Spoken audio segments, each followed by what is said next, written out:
Mi nieto me estaba enseñando a usar el celular cuando ocurrió.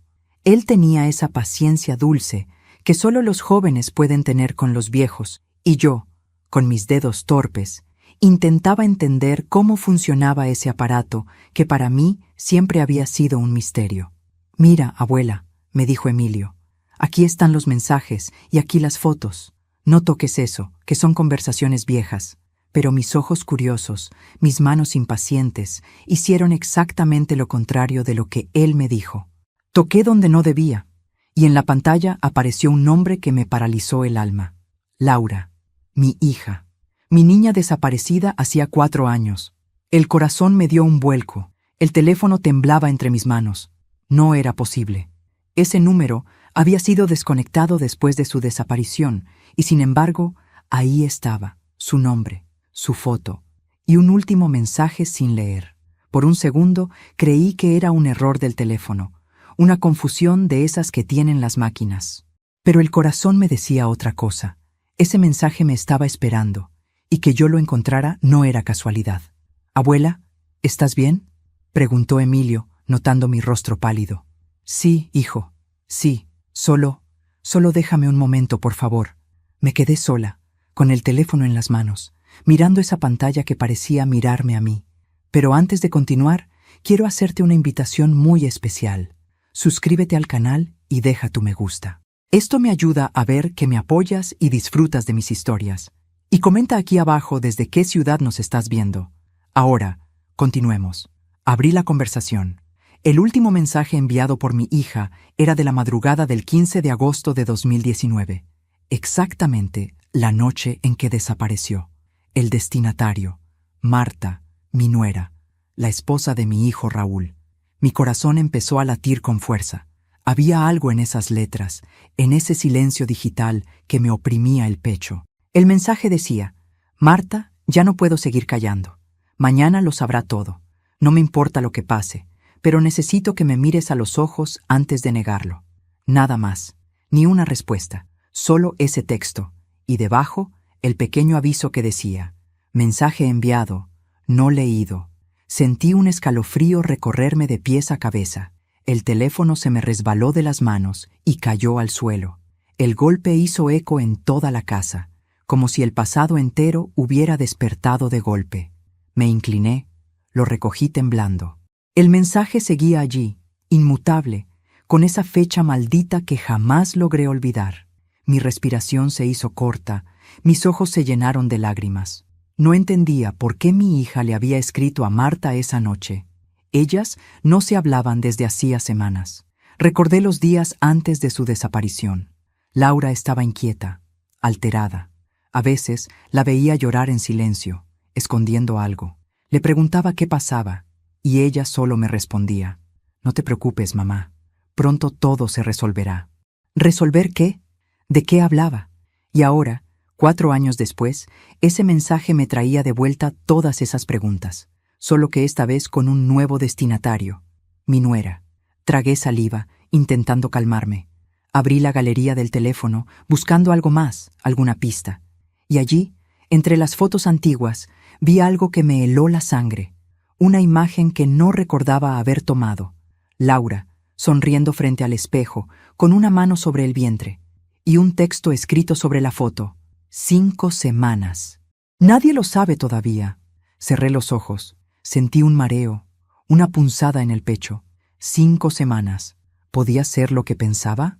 Mi hija estaba embarazada cuando desapareció. El aire me faltaba. Me senté en el sillón con el teléfono apretado contra el pecho. Las lágrimas empezaron a caer sin control. El silencio del salón era tan denso que podía escuchar los latidos de mi propio corazón. Me levanté y fui hasta el mueble donde guardo las fotos familiares. Saqué una de Laura con Marta. Las dos sonreían, jóvenes, felices. Era de una cena de cumpleaños, cuando aún parecía haber amor entre ellas. Pero algo en esa foto me estremeció. La forma en que Marta la miraba, no con afecto, con una mezcla de celos y algo más, miedo. Me llevé la mano a la boca. Todo empezó a tener sentido. El mensaje, el embarazo, la mirada. Laura sabía algo que Marta quería mantener oculto. El teléfono vibró en mis manos. Era un número desconocido. Contesté sin pensar. ¿Hola? Solo silencio. ¿Quién habla? Nada. Y entonces, una respiración. Lenta, contenida, casi temerosa. Deje eso en paz, señora, dijo una voz de mujer. ¿Quién es? No siga buscando. Hay cosas que deben quedarse enterradas. La llamada se cortó. Me quedé paralizada. Reconocí esa voz. Era Marta. Sentí una mezcla de furia y pánico. Todo mi cuerpo temblaba. Marta sabía algo. Tal vez siempre lo supo. Fui hasta el cuarto donde guardo las cosas de Laura. Su ropa seguía allí, intacta, con su perfume apagado por los años. Tomé una de sus bufandas y la acerqué al rostro. Olía a pasado, a pérdida, a promesa rota. Me senté en la cama y miré la ventana. Afuera, el cielo se había vuelto gris, el mismo color que tenía la tarde en que Laura desapareció. Apreté el celular contra el pecho y juré en voz baja: no importa cuánto tiempo haya pasado, voy a descubrir la verdad. De pronto, noté algo en la pantalla. Una pequeña carpeta oculta, marcada con un símbolo que nunca había visto. La abrí con cuidado. Dentro había una nota de voz, el nombre del archivo. Mamá. Mis dedos temblaron. Le di play. La voz de mi hija llenó la habitación. Su voz, que no escuchaba desde hacía 4 años. Mamá, si estás escuchando esto, es porque ya sé quién está detrás de todo. La grabación se detuvo. Solo eso. No más. Un corte abrupto, como si alguien la hubiera silenciado. Grité con todas mis fuerzas, con un dolor que llevaba dormido demasiado tiempo. Y en ese grito supe que aquella búsqueda apenas acababa de comenzar. No dormí aquella noche. La voz de mi hija seguía repitiéndose en mi cabeza como un eco imposible de apagar. Mamá, si estás escuchando esto, es porque ya sé quién está detrás de todo. No había más grabaciones, solo ese fragmento, cortado abruptamente. Y aunque la frase era breve, cada palabra era una herida abierta. ¿Quién estaba detrás de qué? ¿De su desaparición? ¿De su miedo? ¿De su silencio? Cuando amaneció, preparé café, pero no pude probarlo. El cuerpo me temblaba de ansiedad y de rabia. No quería creer que Marta tuviera algo que ver. Pero la llamada de la noche anterior y aquel mensaje no dejaban lugar a dudas. Ella sabía algo, y yo, como madre, sentía que por fin la verdad estaba empezando a salir del pozo oscuro donde la habían enterrado. Encendí una vela frente a la foto de Laura. En la imagen, ella sonreía con esa expresión suya tan llena de vida. Tenía el cabello recogido y los ojos grandes, con esa chispa que siempre me recordaba a su padre. Esa sonrisa era mi refugio, pero esa mañana, por primera vez, me dolió mirarla, porque detrás de esa felicidad había secretos que yo no había visto o no quise ver. Aquel día, hace 4 años, había sido como cualquier otro, o eso creí. Era un viernes. Laura había venido a visitarme temprano, como solía hacerlo cuando necesitaba hablar. Recuerdo que traía un vestido azul y un abrigo gris. El aire de agosto era frío, y su rostro tenía esa palidez que aparece cuando uno carga demasiado peso en el alma. ¿Te pasa algo, hija?, le pregunté mientras servía café. Ella bajó la mirada, moviendo la cucharita sin probar nada. Nada, mamá. Cosas de pareja. ¿Con Raúl? Asintió en silencio. No insistí. Conocía a mi hija. Cuando no quería hablar, presionarla solo hacía que se cerrara más, pero esa vez algo en su voz me estremeció. Había miedo. Y culpa. Solo dime una cosa, le pedí. ¿Estás segura de que estás bien? Laura me miró, y en sus ojos vi el reflejo de una verdad que aún no estaba lista para decirme. Todavía no, mamá, pero pronto lo estaré. Se levantó, me abrazó, y me dijo algo que ahora entiendo de otra manera. Pase lo que pase, prométeme que cuidarás de Emilio. Esa fue la última vez que la vi con vida. Horas después, me llamó Raúl.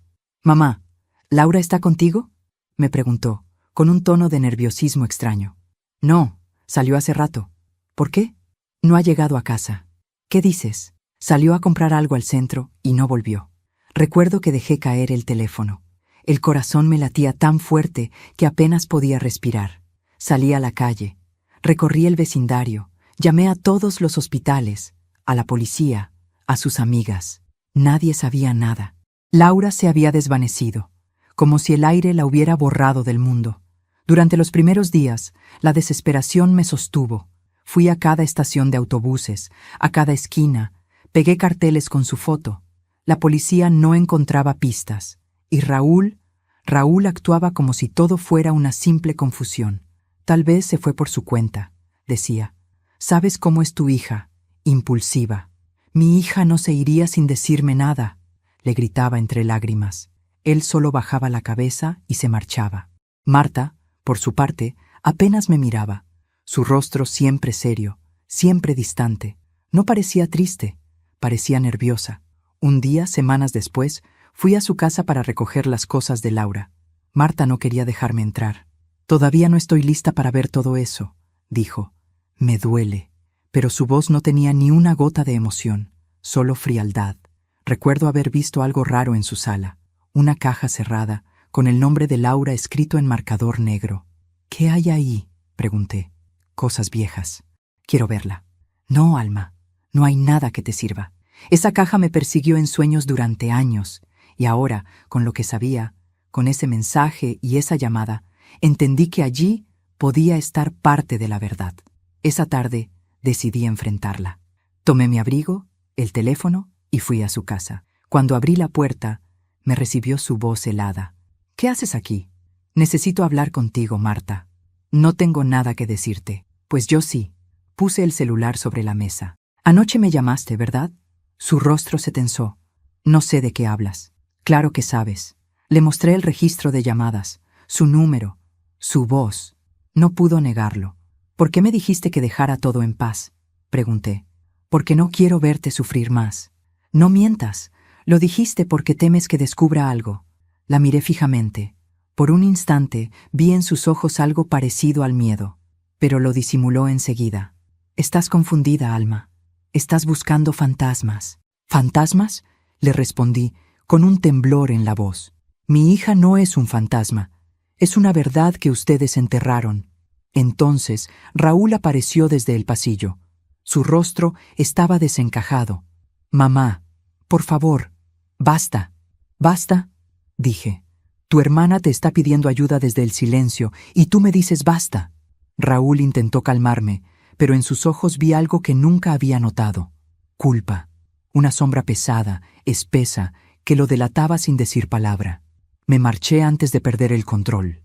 Pero, al salir, juré algo frente a esa casa, que no iba a morir sin saber qué pasó con mi hija, que aunque me quedara sola en este mundo, la verdad no se iría con ellos.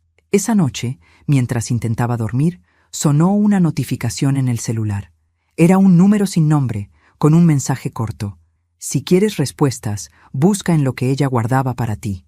Abrí los ojos, sobresaltada. No entendía. ¿Ella? ¿Laura?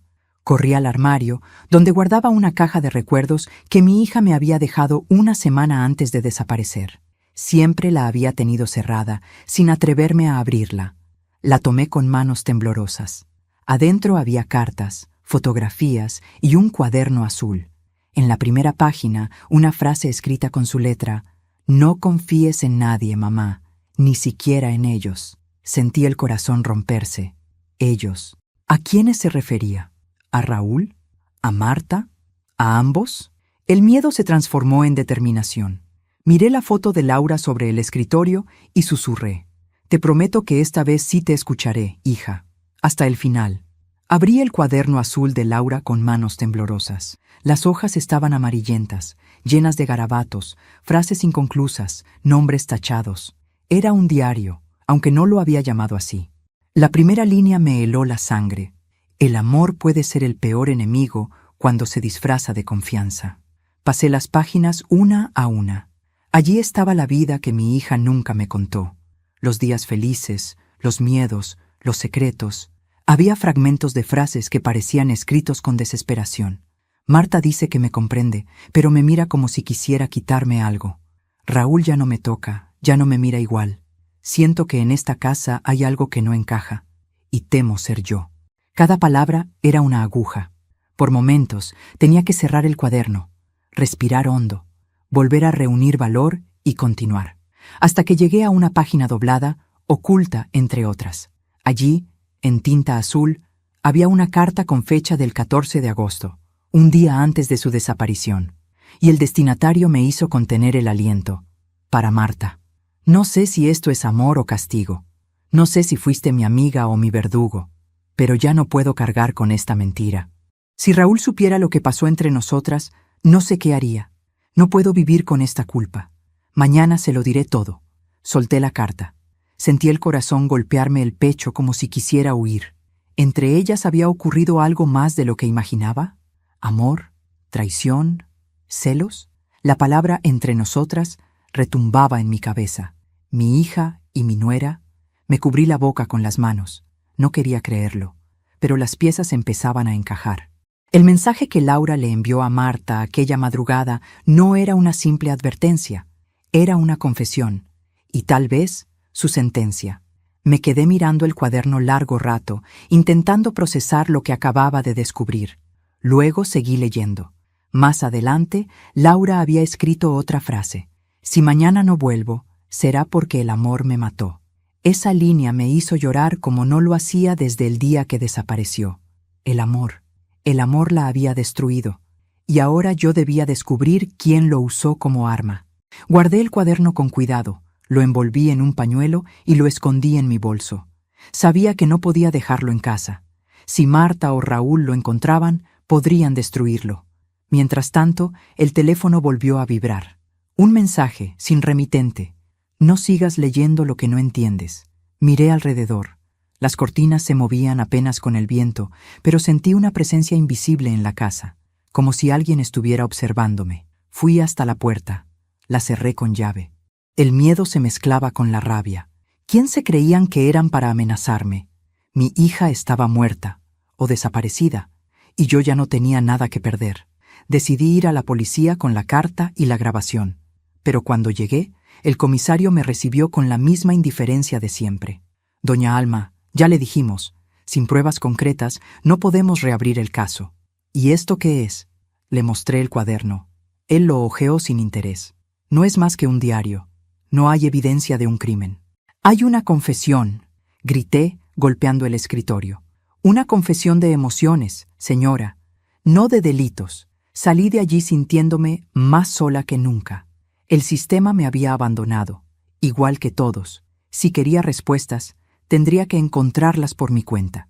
Esa noche, al llegar a casa, encontré una carta debajo de la puerta, sin remitente. Solo mi nombre escrito con una caligrafía que reconocí al instante. Raúl. La abrí temblando. Mamá, deja de remover el pasado. Lo que pasó fue un accidente. Nadie quería que las cosas terminaran así. Si sigues buscando, vas a destruir lo poco que queda de esta familia. Accidente. Esa palabra me retumbó en los oídos como un disparo. ¿Accidente? ¿Reconocía que algo había pasado? Corrí al teléfono, llamé a Raúl. No respondió. Llamé a Marta. Tampoco. El silencio era su forma de confesión. A medianoche, cuando el miedo ya no me dejaba dormir, escuché un ruido en el pasillo. Me levanté despacio, con el corazón latiendo al ritmo del reloj. Abrí la puerta y lo vi. Emilio, mi nieto, de pie, con los ojos llorosos. Abuela, susurró. Escuché a mis padres hablar. ¿Qué escuchaste, hijo? Dijeron que si tú descubrías la verdad, iban a tener que hacer algo contigo. Me quedé helada. ¿Qué más escuchaste? Que mamá tenía un video guardado, el de aquella noche. Lo abracé con fuerza. Sentí su cuerpo temblar contra el mío. No te preocupes, mi amor. No voy a dejar que te hagan daño. Pero por dentro, supe que lo que venía sería aún más oscuro. La caja, el diario, la carta, el mensaje, el video, todo apuntaba hacia un mismo punto. No era un accidente, era una historia de amor, traición y silencio. Una historia que ellos quisieron enterrar junto con mi hija, pero yo no pensaba dejarla bajo tierra. Esa madrugada, antes de dormir, abrí una nueva nota en el celular y escribí las palabras que marcarían el rumbo de lo que vendría. Si algo me pasa, que se sepa. Raúl y Marta saben la verdad. Luego apagué las luces. El reloj marcó las 3 de la mañana. Y juré, por la memoria de mi hija, que el amanecer siguiente sería el primero de mi venganza. Esa mañana amanecí con el corazón latiendo distinto. El aire estaba pesado, como si el mundo contuviera la respiración. Emilio se levantó temprano y me encontró en la cocina, sin haber dormido. Tenía los ojos rojos, las manos frías. «Abuela», me dijo acercándose con preocupación, «soñé con mamá». «¿Con tu mamá?», asintió. Estaba en un lugar oscuro, pero me hablaba. Me decía que buscara su voz, su voz. Sentí un escalofrío que me recorrió la espalda. Lo abracé sin decir palabra, pero dentro de mí algo se encendió. Quizás no era solo un sueño, quizás era una señal. Saqué el celular del bolso y le conté a Emilio sobre la grabación que había encontrado. «¿Y si hay más?», preguntó él, con esa mezcla de inocencia y valentía que solo los niños poseen. «No lo sé, hijo, pero vamos a averiguarlo». Pasamos horas buscando. Revisamos carpetas, fotos, notas de voz, mensajes antiguos, nada. Hasta que Emilio dijo algo que me hizo detenerme. «Abuela, los celulares guardan cosas borradas. Si no las eliminan del todo, se pueden recuperar. ¿Tú sabes hacer eso?». «Puedo intentarlo». Supe que era arriesgado, pero ya no había marcha atrás. Le di el teléfono. Emilio conectó el dispositivo a su computadora portátil y empezó a teclear. Yo lo observaba en silencio, sintiendo cómo el tiempo se detenía. Después de unos minutos, me miró con los ojos muy abiertos. «Abuela, encontré algo». «¿Qué?». «Un archivo de video, fechado el 15 de agosto de 2019, a las 22:43. Mi corazón casi se detiene. Esa era la noche en que Laura desapareció. «Reprodúcelo», le pedí, apenas en un hilo de voz. La pantalla se iluminó. Al principio solo se escuchaba estática. Luego, una imagen borrosa comenzó a tomar forma. Laura, mi hija, sentada en su habitación, con la mirada triste, el rostro cansado, el cabello suelto. Llevaba el mismo abrigo gris con el que la vi por última vez. La imagen temblaba. Se notaba que grababa con la cámara frontal del celular. Su respiración era agitada. Habló. Su voz era débil, pero clara. «Mamá, si estás viendo esto, es porque ya sé quién está detrás de todo. No puedo seguir callando. Tengo miedo, pero ya no quiero vivir con este peso. No fue un accidente. Nada de lo que pasó lo fue. Si mañana no vuelvo, no confíes en Raúl, ni en ella». El video se cortó. Quedamos en silencio. Emilio me miraba, con lágrimas en los ojos. «¿En ella? ¿Quién, abuela? ¿Marta?». Asentí lentamente, sin poder articular palabra. Volvimos a reproducirlo, una y otra vez, buscando algún sonido, alguna sombra, cualquier pista. Y en la esquina del último segundo del video, algo se movía detrás de Laura. Una silueta, fugaz, alta. Y aunque la imagen era borrosa, reconocí el perfil. Era Raúl. El cuerpo se me paralizó. «No puede ser», susurré. «No puede ser». Apagué la computadora. Me levanté tambaleante. El aire de la habitación parecía más denso, más frío. Miré por la ventana, buscando calma, pero lo único que sentí fue una furia que me quemaba por dentro. Durante años me había culpado por no haber protegido a mi hija, pero ahora comprendía. No la había perdido por casualidad. La habían hecho desaparecer. Y el monstruo no estaba afuera. Vivía en mi propia sangre. Emilio, temblando, me tomó la mano. «¿Qué vamos a hacer, abuela?». «Guardar esto», respondí. «Guardarlo muy bien. Nadie debe saber que lo tenemos. ¿Ni siquiera papá?». Mucho menos él. Lo abracé fuerte, tanto que sentí cómo su corazón se mezclaba con el mío. Era todo lo que me quedaba de Laura. Y ahora era también mi razón para seguir viva. Esa noche no pude dormir. Cada vez que cerraba los ojos, veía el rostro de Laura en esa grabación. Su voz temblorosa, sus ojos llenos de miedo, y esa sombra detrás de ella. Esa sombra que ahora tenía nombre. Me levanté, fui hasta el armario y saqué una caja de madera donde guardaba mis recuerdos más antiguos. Dentro había una foto de cuando Raúl y Laura eran niños. Él la abrazaba, sonriendo, con una ternura que me rompió el alma. ¿Cómo pudo llegar a esto? ¿Cómo se puede matar la sangre que se ama? Me quedé horas mirando esa foto, tratando de encontrar una respuesta que no doliera tanto. Pero no la había. A la mañana siguiente, decidí actuar.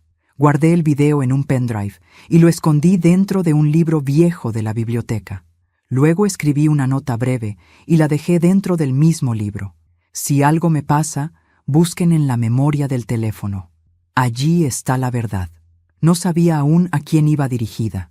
Tal vez a Emilio, tal vez a la justicia, tal vez al destino. Salí al jardín y miré el cielo gris. Las nubes se movían lentas, como si cargaran la misma tristeza que yo. Me juré, frente a ese cielo testigo, que no me detendría hasta que Laura tuviera paz. A media tarde, alguien tocó la puerta. Era Raúl, con su sonrisa forzada y su mirada esquiva. «Hola, mamá. Pasé a ver cómo estabas». Lo observé sin responder. «¿Puedo pasar?» «Claro». Entró, miró a su alrededor, como buscando algo. «¿Dónde está Emilio?» «Durmiendo». «Bien», dijo, y bajó la voz. «Mamá, necesito que confíes en mí». Esa frase me atravesó como un cuchillo. «¿Confiar en ti? ¿Después de todo?» «¿Todo qué?», replicó, intentando mantener la calma. «Estás nerviosa. Alguien te está llenando la cabeza de ideas». Di un paso hacia él. ¿Y si fuera Laura quien me llenó la cabeza, Raúl? Sus ojos se abrieron de par en par. Por un segundo, vi el miedo. «¿Qué estás diciendo? Tú sabes exactamente de qué hablo».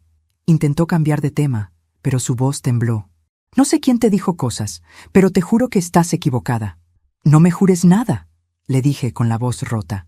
Ya escuché demasiados juramentos falsos. Raúl me observó unos segundos, con los labios apretados, y luego se marchó sin despedirse.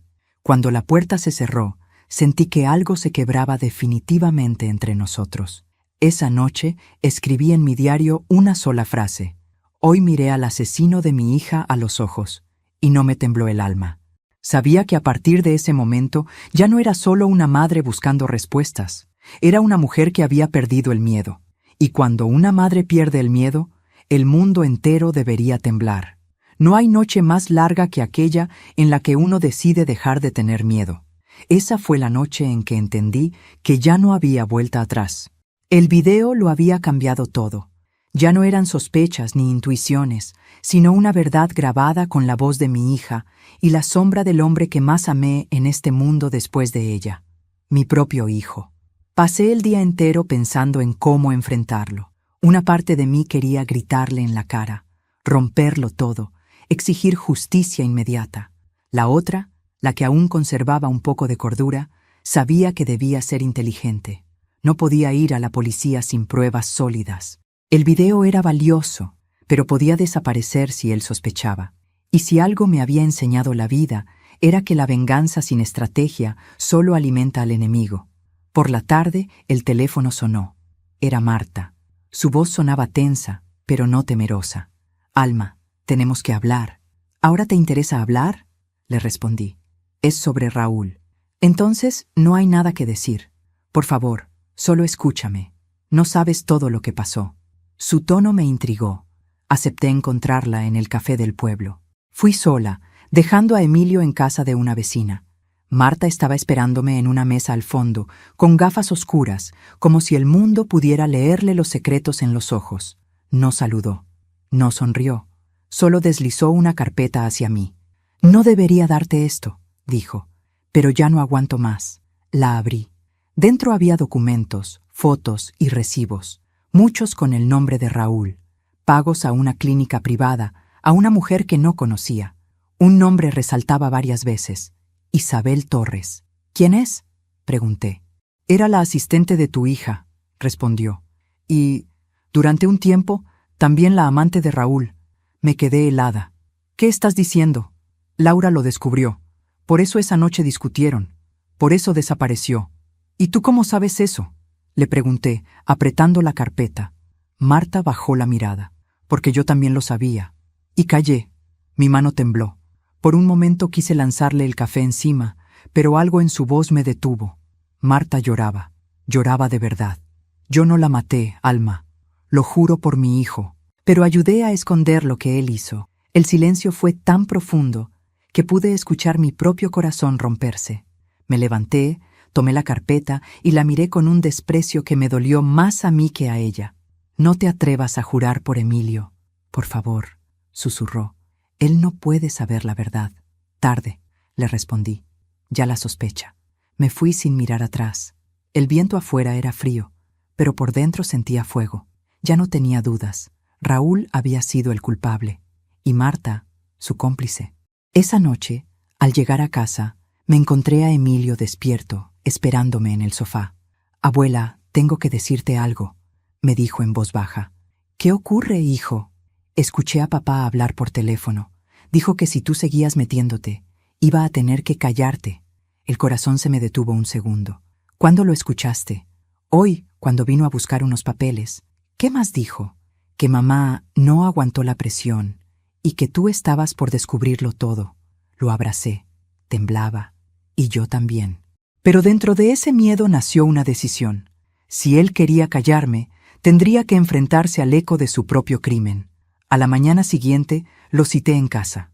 Cuando llegó, supe que algo en él había cambiado. Ya no fingía cariño. Era un desconocido.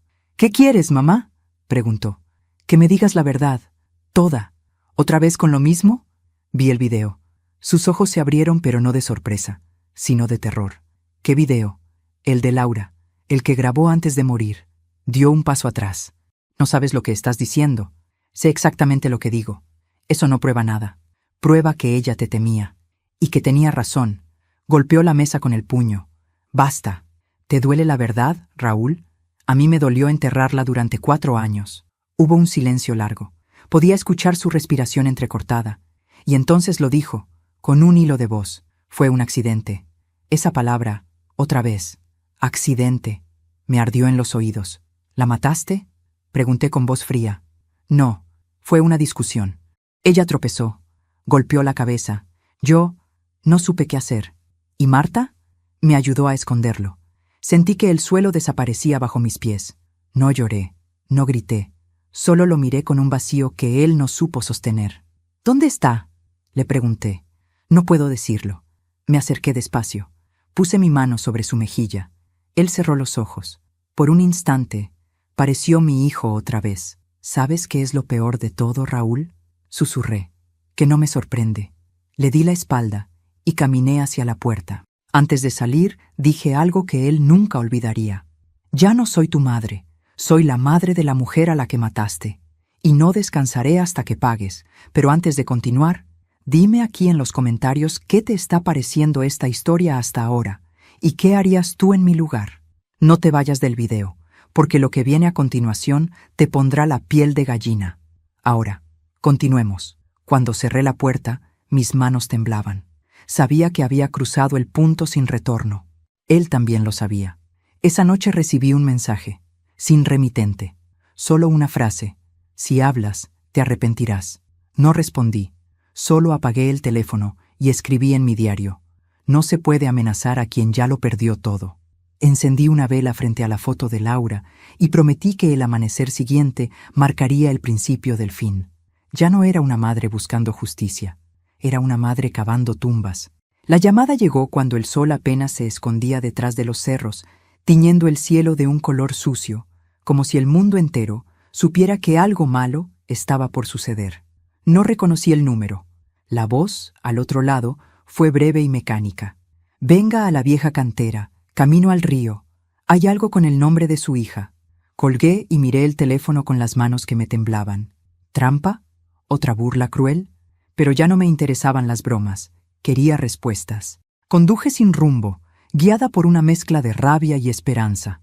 Emilio dormía en casa de una vecina. Preferí no implicarlo. La carretera hacia la cantera era un surco de polvo, y el viento levantaba pequeñas nubes que golpeaban el parabrisas. Cuando llegué, la noche estaba cayendo, y una farola apenas alumbraba la entrada. Me abrí paso entre la hierba alta, y a lo lejos vi una estrecha lápida apenas marcada, cubierta de tierra fresca. Al acercarme, mi corazón dio un vuelco. Allí, sobre la tumba, había un collar con una pequeña medalla de plata, la misma que Laura llevaba siempre, con una inicial grabada. Las manos me dolían al tocarlo. Era frío y real. A mi lado, una cruz sin nombre clavada con torpeza en la tierra. Sentí que el mundo se me venía encima. No era posible. Años de búsqueda, noches en vela, falsas pistas y ahora aquello. Llamé a la policía desde el sitio. Vinieron 2 patrullas, luces azules que rompieron la oscuridad como si quisieran limpiar la culpa del cielo. El oficial que tomó mi declaración tenía la cara de quien se esfuerza por creer en milagros donde no los hay. «Doña Alma», Tendremos que excavar, dijo con respeto, y yo agradecí su voz. La máquina empezó a remover la tierra, lenta, firme, como si sacase capas de engaño. Cuando emergió el cuerpo, el silencio fue absoluto. No grité ni me desmayé. Había algo que la razón, por fría que fuera, comenzó a señalar. Ese no era Laura. El forense lo confirmó después con una mirada que no necesita palabras, estatura distinta, rastros en la ropa que no coincidían con lo que yo conocía de mi hija. Me senté en una piedra, la mandíbula apretada, y pensé que el universo era un teatro cruel. La policía comunicó que el cadáver pertenecía a una mujer de otra región, víctima de un accidente años atrás, vendida como si fuera el final de mi historia. ¿Quién haría algo así? ¿Por qué enterrar a una desconocida con el collar de Laura? Mi garganta se cerró. Era como si alguien jugara con mi dolor, una burla sádica que me arrancaba la última esperanza. El caso fue trasladado a la unidad de homicidios. Los agentes tomaron muestras, llamaron a la forense y a los peritos. Me pidieron que no difundiera la ubicación. Temían que alguien destruyera pruebas. Doña Alma, comprendemos lo que siente. Vamos a investigar quién dejó esa tumba, me aseguró uno de los inspectores. No fue consuelo. Fue el inicio de una nueva rabia, más aguda, más fría. Esa noche no dormí. Volví a la tumba con una linterna. Me senté y sostuve el collar entre mis dedos, sintiendo el relieve de la inicial. Recordé a Laura riéndose en la cocina, a su forma de arreglarse el cabello, a la promesa que me hizo de traer nietos al mundo. Cerré los ojos y juré que no dejaría que aquel montaje quedara impune. Al día siguiente, la noticia reabrió heridas. Los medios locales recogieron la historia y pronto las preguntas se multiplicaron. Raúl y Marta se presentaron en la comisaría para declarar. Sus rostros mostraban sorpresa. Tal vez fingida, pensé. Marta se aferró a su bolso y habló con voz corta. No sabemos nada. ¿Por qué harían algo así? Raúl, pálido, no parecía el mismo hombre que había venido a amenazarme semanas atrás. O quizá actuaba mejor cuando las cámaras observaban. Mientras tanto, yo pedí una segunda opinión forense privada. Si querían jugar con mi dolor, yo jugaría con la verdad. El laboratorio tardó 2 días en devolver el análisis del collar. El metal tenía cierto desgaste, marcas de limpieza reciente, y dentro de la medalla había una inscripción casi ilegible, un número. Lo fotografié y lo guardé. Era una pista, siempre lo es. Las investigaciones policiales comenzaron a atar cabos. La mujer enterrada no era Laura. Su expediente de identificación conducía a una cadena de desapariciones en varias provincias. Alguien había utilizado restos de víctimas para simular entierros. Era un patrón perverso. El collar, sin embargo, era un símbolo dejado deliberadamente. ¿Un mensaje? ¿Una provocación? Quienes querían herirme buscaban que yo viera y creyera. Y yo, obediente de mi rabia, lo creí. Recibí visitas esa semana. Vecinos, amigos, pero también miradas de lástima y de sospecha.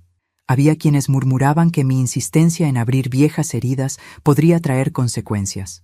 Otros me daban flores y palabras. «Sigue», dijeron, y yo seguí. Porque la tumba equivocada no me calmó, me encendió. Si había alguien intentando enterrar verdades con cuerpos ajenos, yo los arrancaría a la vista del sol. En una de las visitas, doña Teresa, la vecina de la esquina, me trajo un frasco con tierra de la tumba.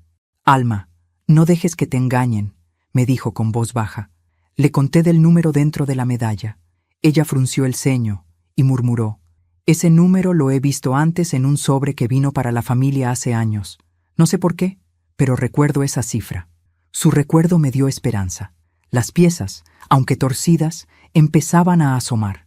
Por la tarde, volví a la comisaría con el collar en un sobre. Los policías me recibieron con seriedad renovada. «Si alguien colocó ese collar intencionalmente, quiere que sufra», dijo el inspector. «Pero también ha dejado una evidencia, y la evidencia habla». Acordaron revisar las cámaras de las carreteras, los registros de venta del metal y los transportes hacia la cantera. Yo sentía que la red se cerraba, lenta, pero segura. Esa noche me encontré a solas con la foto de Laura. La coloqué junto al collar en mi mesa y abracé su perfume apagado. Cerré los ojos y le hablé en voz baja. No te preocupes, hija. No permitiré que nadie juegue con tu memoria. Y en el silencio, mientras la casa parecía respirar conmigo, supe que había dado un golpe importante. La tumba equivocada, paradójicamente, había abierto la boca de la verdad. El siguiente paso sería encontrar quién la enterró allí y por qué. Y cuando lo hiciera, nada volvería a ser lo mismo. Doña Teresa vino aquella mañana con la cara más pálida que le había visto en años. Traía una bolsita de tela y un silencio que parecía demasiado pesado para su cuerpo pequeño. La invité a sentarse y le ofrecí café. Ella lo rechazó con un gesto de urgencia. «Alma», dijo sin rodeos, «tienes que oírme. No puedo callarme más. Vi algo aquella noche y me lo guardé por miedo. Se me heló la sangre. Respiré hondo y la miré a los ojos. Eran los de una mujer que no se aguanta secretos. «Dime», le pedí. Ella comenzó a hablar en voz baja, como si las palabras fueran piedras frágiles que podían romperse si se pronunciaban alto. Contó que vivía en la casa de enfrente y que, la noche de la desaparición de Laura, no pudo dormir. Había oído voces. Al principio creyó que era una pareja discutiendo cualquiera, pero luego el tono subió y reconoció la voz de Raúl.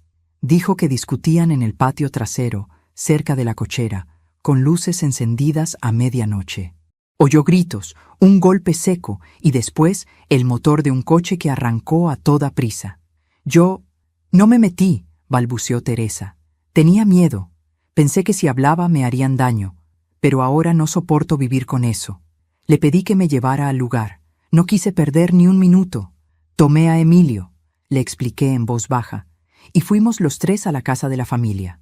Teresa señaló el patio. Señaló una losa suelta que nunca antes nos había llamado la atención. Dijo que fue ahí donde escuchó el golpe y el rastro de movimiento. Me arrodillé, froté la tierra con los dedos y noté un olor débil a combustible, como si alguien hubiera limpiado algo mal. No podía quedarme de brazos cruzados. Si doña Teresa había visto la discusión y el motor, eso significaba que la verdad estaba más cerca que la mentira. Pedí que revisaran la propiedad vieja que pertenecía a la familia, un galpón que Raúl usaba para guardar herramientas. Había pasado años desde que nadie entraba ahí, y la policía, con cierto escepticismo, accedió a acompañarnos. El galpón olía a madera húmeda y aceite. Emilio y yo avanzamos entre cajas apiladas y herramientas oxidadas. En una esquina, cubierto por una lona, vi un montón de telas manchadas que, al ser apartadas, dejaron al descubierto lo que me heló el corazón. Un teléfono roto, con la pantalla hecha pedazos y la batería arrancada. Lo tomé con guantes, como si fuera un cuerpo frágil. Emilio, temblando, preguntó qué haríamos con aquello. Le respondí que lo llevaríamos a un técnico de confianza. Mientras la policía recogía evidencias formales, yo me quedé hurgando en las cajas.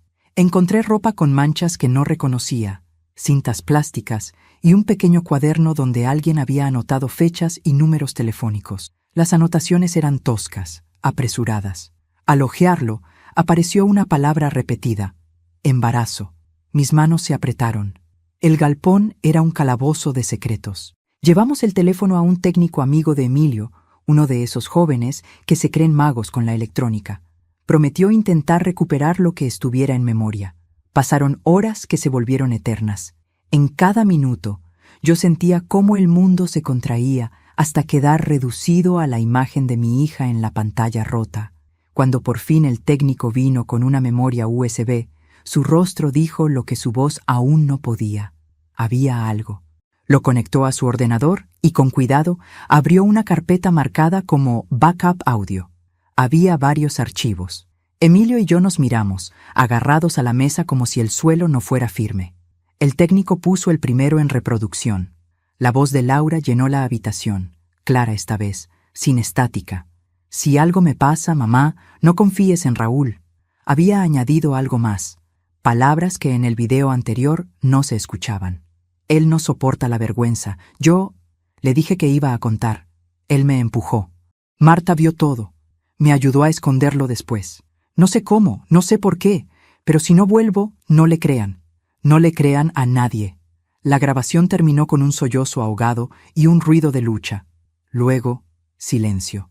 El cuerpo me falló por un segundo. Emilio dejó escapar un sollozo contenido. El técnico apretó los labios y apagó la pantalla por respeto. No fue necesario pronunciar la frase obvia. Las piezas encajaban como el dolor encaja en los huesos. Llevé la USB a la comisaría al instante. El comisario, que hasta entonces había sido prudente, cambió su semblante cuando escuchó el audio. Ordenó nuevas diligencias: cotejar las voces, buscar rastros genéticos y, sobre todo, interrogar a Raúl y Marta con mayor dureza. Por primera vez, la palabra homicidio se dijo en voz alta. La casa que creía mi propio refugio había sido, en verdad, un escenario del crimen. Esa tarde apareció doña Teresa con otra revelación. Vio, semanas antes, a Marta llevar un paquete a la casa de la abuela de Raúl, la vieja casona detrás del cementerio. Dijo que Marta parecía nerviosa y que dejó el paquete con instrucciones de que nadie preguntara. Con esa pista, los agentes registraron la casona y encontraron restos de bolsas que coincidían con el material usado para envolver algo en la escena del galpón. Además, aparecieron anuncios de compra de restos metálicos en el mercado local, lo que apuntaba a un intento de deshacerse de pruebas. Mientras la investigación avanzaba, la presión sobre la familia se volvió insoportable.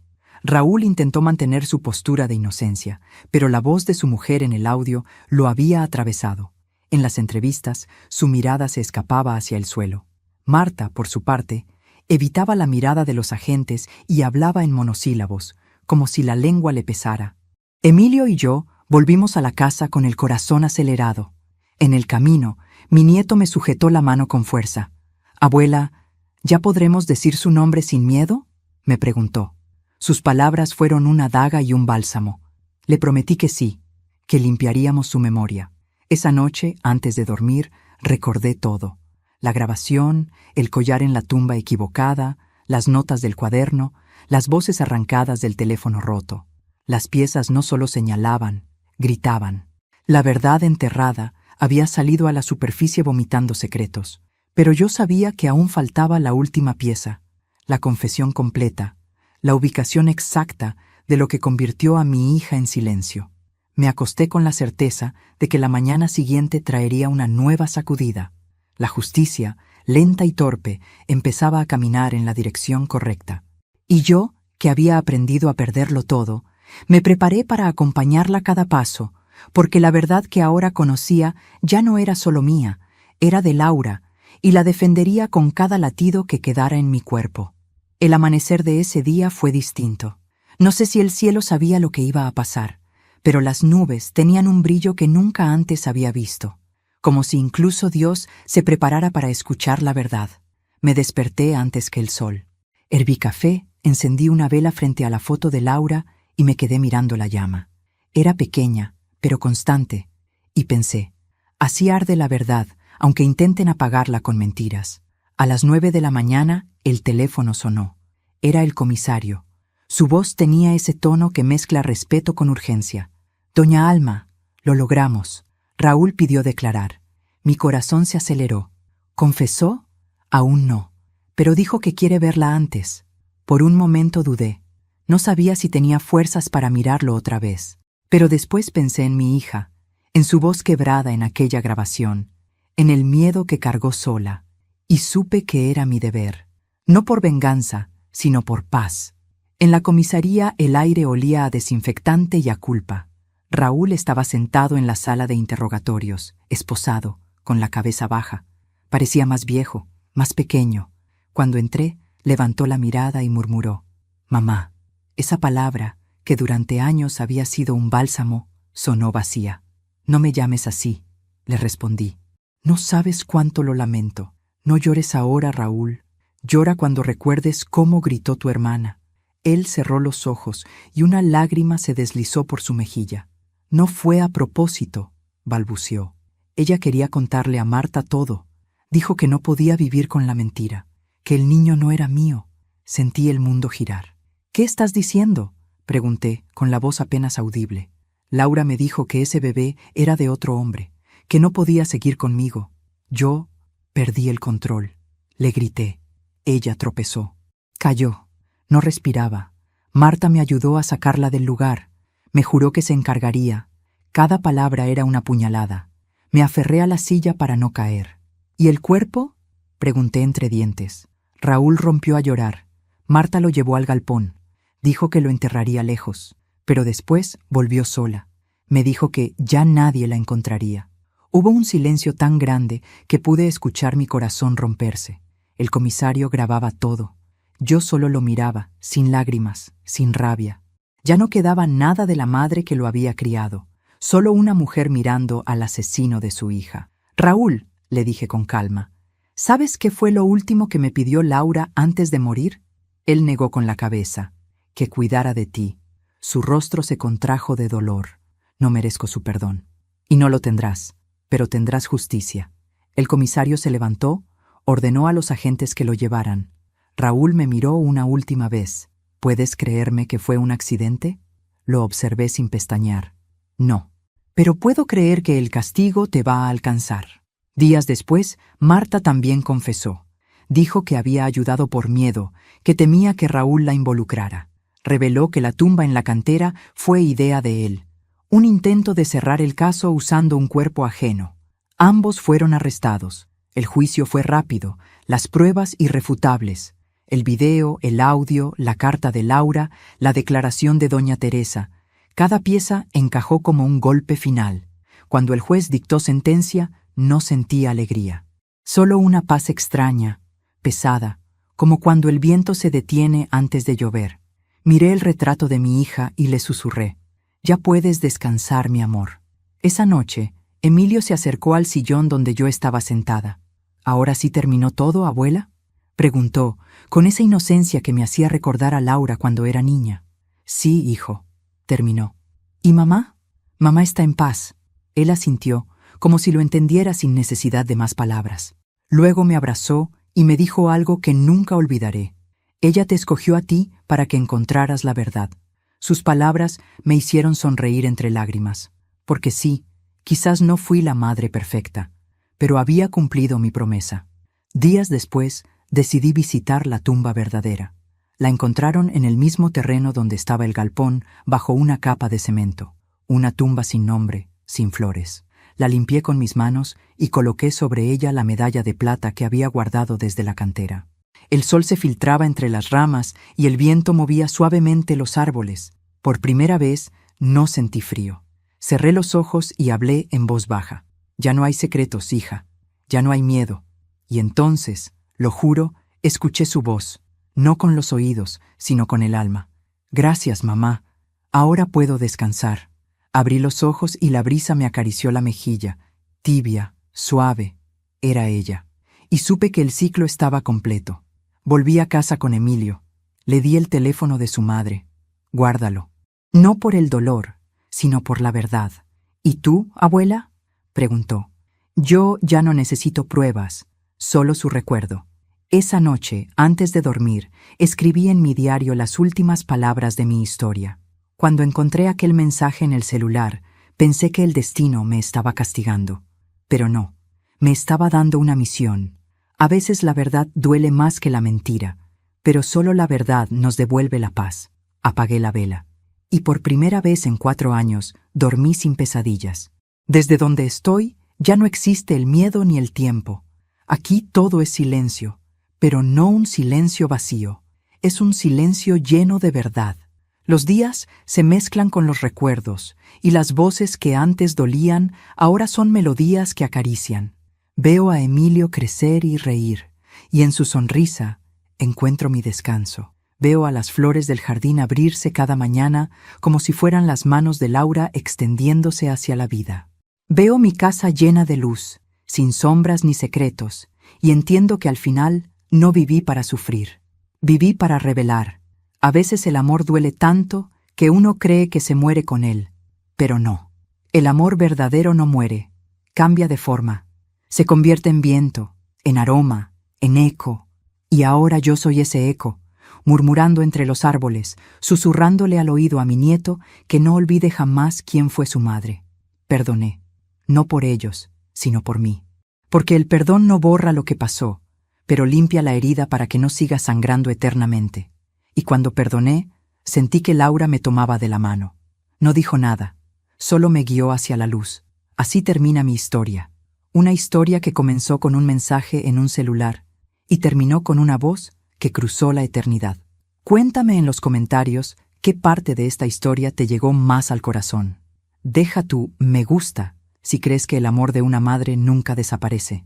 Y suscríbete al canal, porque aquí recordamos que ni la muerte puede romper el lazo entre una madre y su hijo, porque incluso en el silencio, el amor sigue hablando.